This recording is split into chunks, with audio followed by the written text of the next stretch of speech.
Your mind never stops.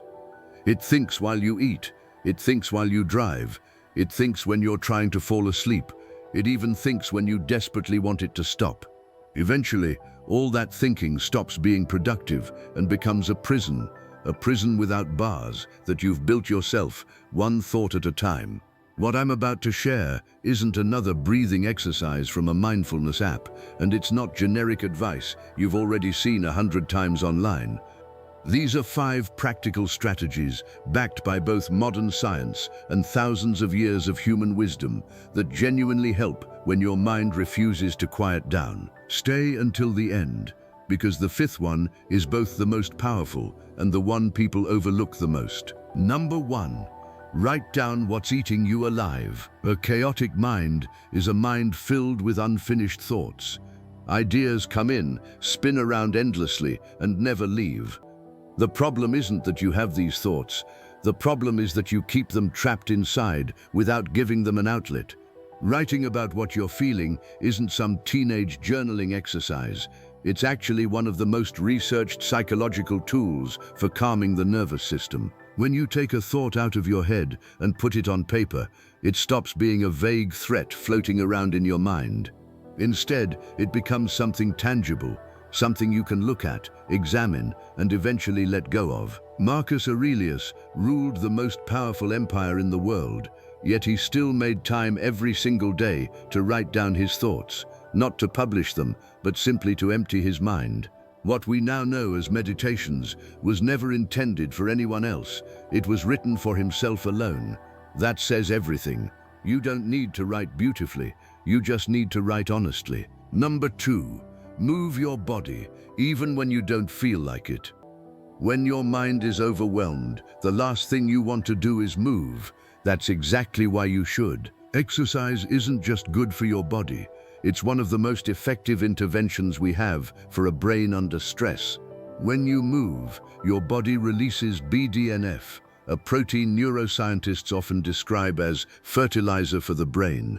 It helps reduce inflammation, strengthen neural connections, and creates a sense of calm, not because it ignores your problems, but because it changes the biological state from which you're facing them. You don't need an hour at the gym. A simple 20-minute walk outside, with your phone tucked away, can do something that sitting still often can't.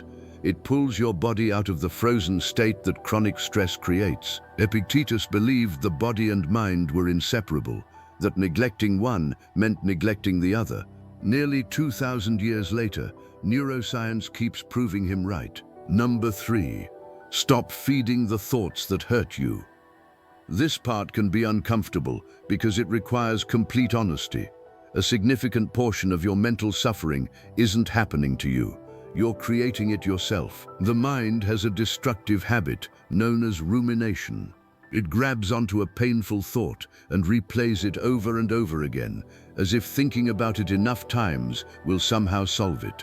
It won't. It only makes it stronger. Every time you replay that conversation, every time you imagine the worst possible outcome, every time you revisit the thought that's hurting you, you're feeding it. You're making it larger and more convincing than it really is. Seneca captured this perfectly. We suffer more often in imagination than in reality. Most of what's stealing your peace today isn't actually happening right now. It's happening inside your head, and your mind is making it bigger than it is. The practice isn't easy, but it is simple. The moment you notice yourself ruminating, don't fight the thought. Instead, deliberately shift your attention to something real that's right in front of you. The thought won't disappear instantly, but every time you refuse to feed it, it loses a little more of its power. If you're finding this valuable, take a second to hit the like button. And if you want more content like this every week, subscribe and turn on notifications. It helps the channel tremendously, and it costs you nothing. Now let's get to the 2 most important ones. Number 4, return to the present on purpose. Most mental noise doesn't come from what's happening now.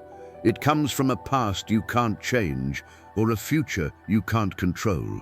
While your mind lives in those 2 places, the only place where your life actually exists, the present moment, slips away unnoticed.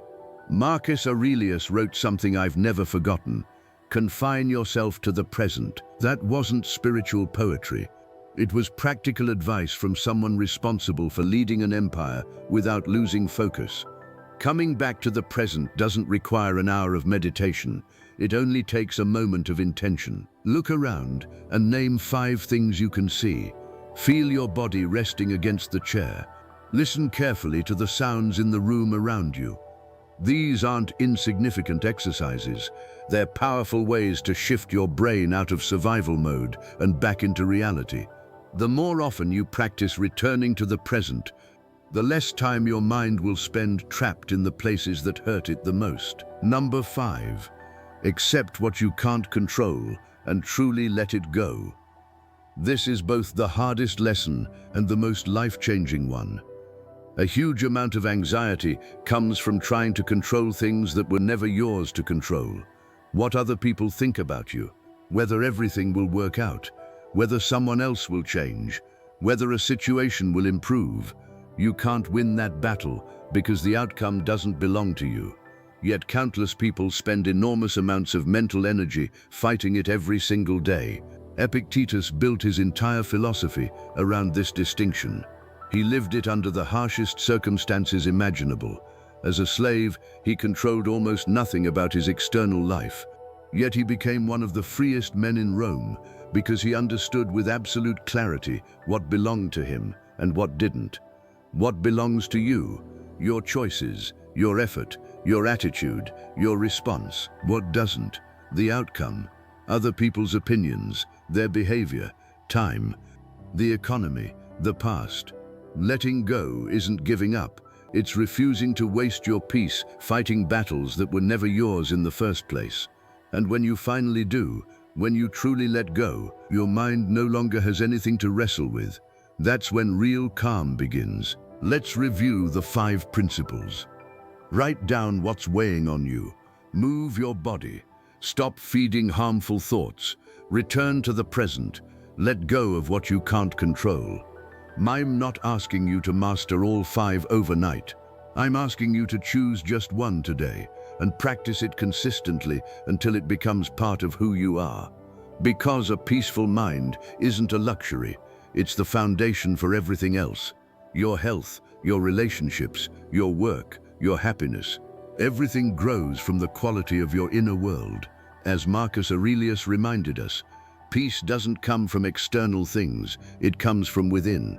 If you've stayed with me until the end, thank you. I truly appreciate it. If this video gave you something valuable, leave a like. Share it with someone whose mind has been racing lately. And subscribe if you want more content that helps you think more clearly and grow every single week. I'll see you in the next one.